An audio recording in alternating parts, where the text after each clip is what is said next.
students, how are you all? Hope you all are doing very good. Today students, we are going to start our third chapter of class 7th, which is about Introduction to MS Access 2016. Okay, chale. So let's start the chapter.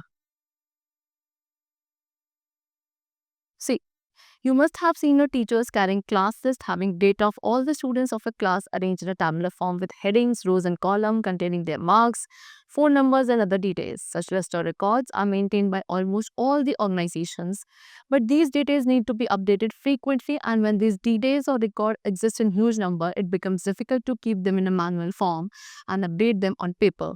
It is then we need a computerized record maintenance system called the DBMS or database management system.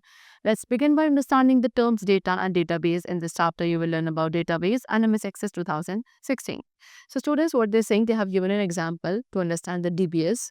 Okay, see, first of all they are saying कि आपने अपने teachers को देखा होगा कि वो एक class list maintain करके रखती हैं जिसके अंदर आपकी क्लास के जितने भी स्टूडेंट्स हैं उनका डेटा होता है एक टैबुलर फॉर्म में अरेंज, जिसमें हेडिंग्स, रोज एंड कॉलम्स होते हैं एंड उनके अंदर आपके मार्क्स, फोन नंबर एंड बाकी जितनी भी डिटेल्स हैं सभी स्टूडेंट्स की क्लास के, वो सब होती है।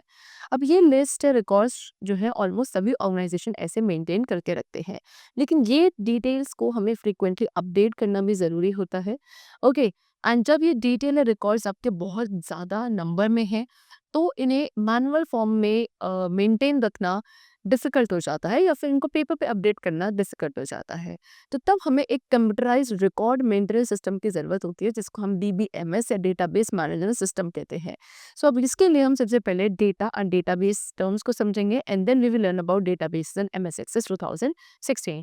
सो first of all what do we mean by the term data? See, so facts related to any object, वो फैक्ट्स जो किसी भी एक ऑब्जेक्ट से रिलेटेड होते हैं कंसिडरेशन, उनको कलेक्टिवली डेटा कहा जाता है। फॉर एग्जांपल योर नेम, आपका नेम, एज, हाइट, वेट, ये सब क्या है, एग्जांपल है डेटा का जो आपसे रिलेटेड होगा। Okay, an image, a file, a PDF, ये सब आप एज अ डेटा कंसिडर कर सकते हैं।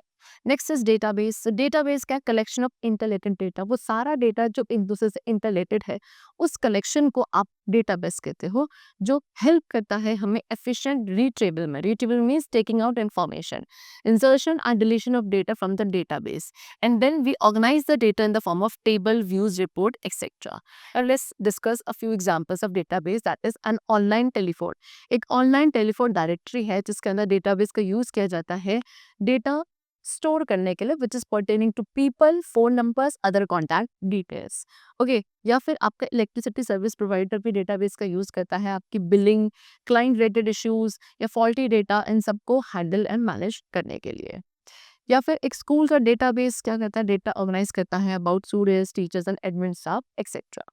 Okay, now so this was database. We are having the topic that is features of database. अब डेटाबेस के क्या क्या फीचर्स होते हैं, सो आपको यहाँ पे एग्जांपल गिवन है इस डेटाबेस का। इसमें 4 फील्ड्स हैं, namely roll number, name, class and marks. Okay, एक फील्ड है रोल नंबर का, एक है नेम, एक है क्लास, एक है मार्क्स। सो अब हम कुछ कंपोनेंट्स के बारे में डिस्कस करेंगे जो डेटाबेस के, दैट इज फील्ड। फील्ड क्या है, कॉलम हेडिंग। जो कॉलम हेडिंग होती है जिसके अंदर सेट ऑफ वैल्यूज होती हैं एक सिंगल टाइप के लिए, उसे आप फील्ड कहते हो।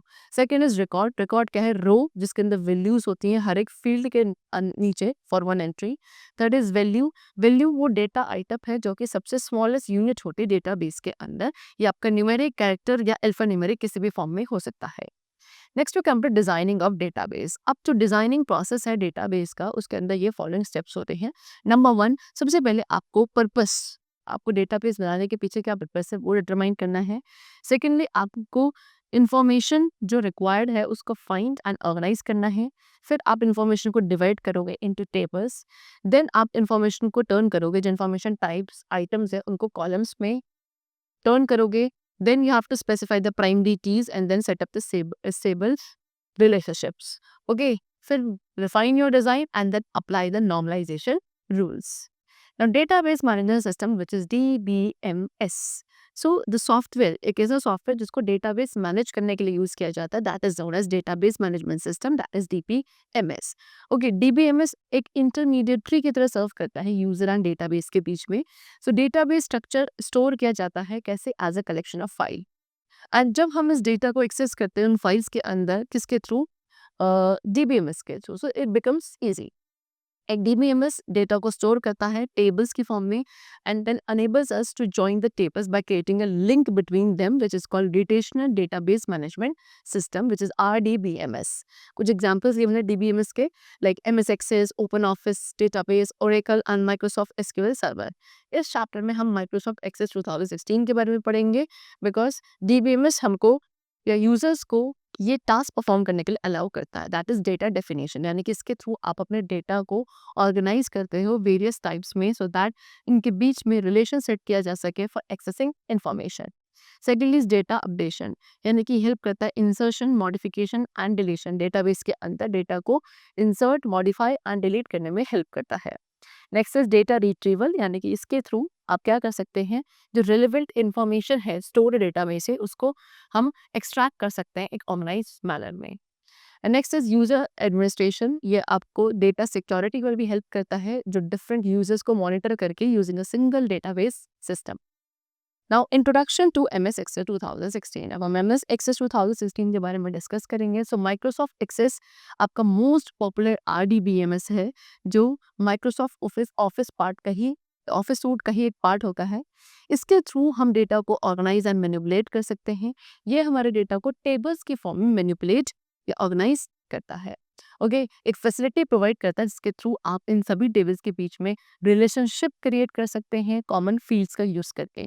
MS Access आपको एक ग्राफिकल यूजर इंटरफेस प्रोवाइड करता है डेटा को मैनेज करने के लिए। MS Access 2016 में जो डेटाबेस है ये आपके 4 मेन ऑब्जेक्ट से कंपोज्ड होते हैं, जो अलाउ करते हैं enter, store, analyse and compile करने के लिए डेटा को। Next is objects in MS Access। So main objects जो हम MS Access में क्रिएट कर सकते हैं, that is number 1 tables. Tables आपकी डेटाबेस के बिल्डिंग ब्लॉक्स होते हैं। ये पूरे डेटा को, कंप्लीट डेटा को एक स्ट्रक्चर्ड मैनर में स्टोर करते हैं, that is in the form of rows and column, and हर एक टेबल का एक finite number of columns and rows होते हैं। सेकेंडली क्वेरी, क्वेरी एक स्पेशल वे है टेबल का corresponding to some desired information to be extracted. हर एक क्वेरी क्या डिस्प्ले करती है, कुछ चूजन रिकॉर्ड्स को या चूजन फील्ड्स को with in records. Okay, query आप एक टेबल या मल्टीपल टेबल्स पे अप्लाई कर सकते हैं अगर ये कॉमन डेटा फील्ड के थ्रू लिंक्ड है। Okay, next is forms. Forms एक यूजर इंटरफेस प्रोवाइड करता है जिसके थ्रू यूजर क्या कर सकते हैं, टेबल्स के अंदर डेटा को एंटर एंड चेंज कर सकते हैं। Next is report. If forms R report, अगर फॉर्म्स आपके इनपुट है तो रिपोर्ट्स आपके आउटपुट के लिए होते हैं। ओके, चलो रिपोर्ट्स का यूज करते हो आप डेटा जो कि आपने स्टोर किया है डेटाबेस टेबल के अंदर एक प्रोफेशनल फॉर्मेट में फॉर द प्रिंटिंग पर्पस, उसको डिस्प्ले करने के लिए we use the reports. Even if you have a good idea of how each object can be use, अगर आपको एक बहुत अच्छा आइडिया है कि कैसे हर एक ऑब्जेक्ट का यूज किया जाना चाहिए, so it can be initially but difficult, लेकिन इनिशियली ये फिर भी डिफिकल्ट हो सकता है ये समझने के लिए कि कैसे ये सब वर्क करते हैं। ये हेल्प करता है हमें रिमेंबर, याद रखने में कि they all work with the same data. ये सभी चीज़ें, सारे ऑब्जेक्ट्स एक same particular type of data के साथ वर्क करते हैं। हर एक पीस ऑफ डेटा, चाहे वो क्वेरी हो, फॉर्म हो, रिपोर्ट है, उसको हम स्टोर करते हैं in one of your database table. Okay, now next is start MS Access 2016। कैसे MS Access 2016 को स्टार्ट किया जाता है? सो उसके लिए आपको कुछ स्टेप्स फॉलो करने हैं। The number 1 is what, click on the start button. सबसे पहले स्टार्ट बटन पे क्लिक करेंगे, then we have to select Access 2016। So Microsoft access आपको स्टार्ट हो जाएगा, उसकी जो विंडो है वो ओपन हो जाएगी as shown in the figure. Then आपको ब्लैंक डेस्कटॉप डेटाबेस पर क्लिक करना है। So blank desktop database dialog box appear होगा, then you have to click on the create button, that MS Access 2000 will appear. Now parts of the MS Access 2016 window. So MS Access 2016 की window कुछ इस तरीके से screen पर appear होगी, जिससे कुछ पार्ट है like this is quick access tool bar, navigation pane, object tab, navigation button, status bar, ribbon, title bar. Okay, so अब इन्हीं कंपोनेंट्स के बारे में हम वन बाय वन डिस्कस करेंगे। The number 1 is title bar. Title bar आपके window के कुछ टॉप पे अपीयर होता है एंड ये आपके एक्टिव डेटाबेस के नेम को बाय डिफॉल्ट डिस्प्ले करता है and it also pass the folder where it is stored. Secondly quick access tool bar, ये हमारे एक्सेस विंडो के टॉप लेफ्ट कॉर्नर पे प्रेजेंट होता है। इसमें बटन्स होता है कमांड्स के लिए जिनको आप फ्रीक्वेंटली यूज करते हो एंड बाय डिफॉल्ट ये कुछ बटन्स आपके प्रेजेंट इसमें ऑलरेडी होते हैं। नंबर 1 इज सेव बटन, आप अपने वर्क को सेव कर सकते हैं। सेकेंड अंडो बटन, इसमें जो प्रीवियस एक्शन था उसको अंडो करने के लिए ओके, या रोल बैक करने के लिए we use undo button. Then third is redo button. ये जो एक्शन रीडो आपको करना है, यानी कि जो पहले कंप्लीट नहीं था, अनडन था, ओके, उसको आपको रीडो करने के लिए आप यूज करते हैं। सो आप अपने टूल बार को कस्टमाइज कर सकते हैं और कुछ और बटन्स को ऐड कर सकते हैं सिंपली उस पर क्लिक करके on the arrow next to the redo button. Now next component is ribbon. Ribbon आपका एरिया होता है below the title bar. Title bar के नीचे जो एरिया उसको आप रिबन बोलते हो। जो टॉप ऑफ द रिबन है उसमें सेट ऑफ टैब्स होते हैं। किसी भी टैब पे क्लिक करके आपको क्या जो उसके अंदर एसोसिएटेड सेट ऑफ कमांड्स है वो डिस्प्ले होते हैं। कमांड्स को ग्रुप्स में ऑर्गेनाइज किया जाता है एंड जो मेन टेबल्स होती हैं दैट इज टैब्स होते हैं, that is file, home, create, external data and database tools. Okay, कुछ टैब्स आपके अपीयर होते हैं जब आप कुछ सर्टेन ऑब्जेक्ट्स के साथ वर्क करते हो like forms, and in tabs को हम कॉन्टेक्चुअल टैब्स बोलते हैं। नेक्स्ट पे कंप्लीट नेविगेशन पेन। ये कौन सा एरिया है आपका? It is the area of the left of the window, window के लेफ्ट हैंड साइड पे, एंड ये आपके डेटाबेस ऑब्जेक्ट को डिस्प्ले करता है। जैसे ही आप डेटाबेस को ओपन करते हो या किसी न्यू वन को क्रिएट करते हो तो जो नेम है डेटाबेस ऑब्जेक्ट्स के वो आपके नेविगेशन पेन में अपीयर होते हैं। नेक्स्ट पे कम टू ऑब्जेक्ट टैब।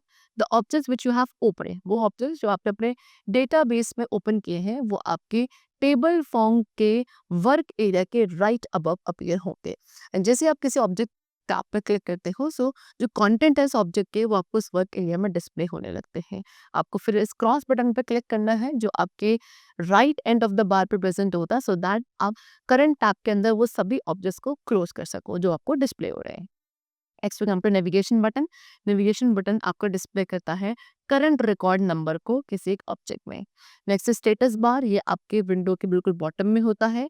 इसके एक्सट्रीम लेफ्ट में आपका नेम होता है करंट व्यू का, एंड इसके राइट में 4 व्यू बटन होते हैं, that is data sheet view and design view.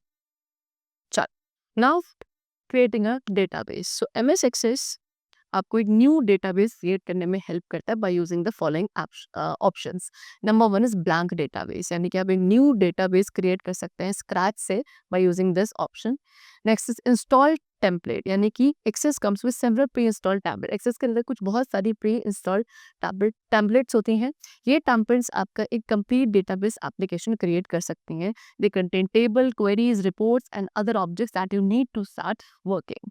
Okay, now next is creating a blank database. अब एक ब्लैंक डेटाबेस को कैसे क्रिएट किया जाता है एमएस एक्सेस 2016 के अंदर, और that we have to follow the steps. Number one, click on the file tab. सबसे पहले फाइल टैब पे क्लिक करना है, देन न्यू ऑप्शन पे क्लिक करेंगे and then blank desktop database base पे क्लिक करना है। आफ्टर दैट आपको अपने डेटाबेस के लिए एक नेम टाइप करना है फाइल नेम टेक्स्ट बॉक्स में, and then finally you have to click on the create button. Okay, create button पे क्लिक करने के बाद एक ब्लैंक डेटाबेस आपके लिए क्रिएट हो जाएगा। एक्सेस आपका जो डेटाबेस क्रिएट करता है वो एम्प्टी टेबल के साथ करता है जिसका नेम होता है टेबल 1। ओके, चलो नाउ क्रिएटिंग अ टेबल यूजिंग टेम्पलेट्स। अब टेम्पलेट्स का यूज करके हम कैसे टेबल्स क्रिएट करते हैं। सो ये सबसे इजीएस्ट वे है टेबल को क्रिएट करने का, that is by using a template. Template एक रेडी टू यूज डेटाबेस होता है जिसके अंदर various types of tables, queries, forms होती हैं जो रिक्वायर्ड है किसी स्पेसिफिक टास्क को परफॉर्म करने के लिए। Now how are we going to create a table by using template? Let's discuss about those steps. Number one, click on the file tab. सबसे पहले से file tab पर क्लिक करना है and then आपको new option पे click करना है. After that you are going to click on the database link. Okay, फिर आपको select करना है template category में से, for example हमने education ले लिया. Okay, so access क्या करेगा, जितनी भी list है उस अवेलेबल टेम्पलेट की वो आपको डिस्प्ले करेगा। अब आप कोई भी टेम्पलेट सेलेक्ट कर सकते हो अपने उस डिस्प्ले लिस्ट में से। यहाँ पे हमने फैकल्टी टेम्पलेट को सिलेक्ट किया है एग्जाम्पल में। Now you have to type the name for the database in the file name text box and finally click on the create button. Okay? So Access applique table create करेगा और उसको form view में open करेगा। इसके अंदर fields होंगे जो आपकी फैकल्टी लिस्ट से रिलेटेड होंगे लाइक दिस। ओके, चलो then after that what you have to do is आप उसको क्लिक करोगे डेटा शीट व्यू बटन पे जो कि आपके स्टेटस बार के राइट साइड पे प्रेजेंट होगा, एंड देन एक न्यू टैब डेटा शीट जो है फॉर्म टूल्स के अंदर अपीयर होगा। वहां पे आपको ऐड एग्जिस्टिंग फील्ड ऑप्शन पे क्लिक करना है which will be there in the tools group. So फिर field list task pane appear होगा राइट हैंड साइड पे। फिर आपको जो लिस्ट में से फील्ड्स को सेलेक्ट करना है जो आप अपने स्टूडेंट लिस्ट में इंक्लूड करना चाहते हो। देन सेलेक्टेड फाइल को ड्रैग करके ले जाओगे टेबल पे एंड देन से ड्रॉप करोगे जहाँ पे आप उसको पोजीशन देना चाहते हो when the insertion point appears. Okay, and now आप अपने टेबल के अंदर अब डेटा इंसर्ट कर सकते हैं।